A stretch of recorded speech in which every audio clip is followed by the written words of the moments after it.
Ọhaneze ekene m unu ndị be anyị donu achọrọ m sorogodo wee kirigoro ihe onyonyo a maka na nkirichara ihe a wee fife kpatara ndị Fulani ya ji akpa agwa ka anịmanụ ihe kpatara echiche mmadụ arụghọdụ ndị a n'ime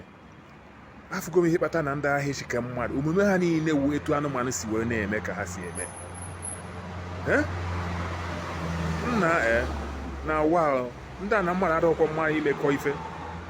nke mmadụ ijikwa mamiri efi wee na-asa ihe na-asa isi nna nke adụm egwuo nna wegoro n'anya unu kirie ihe a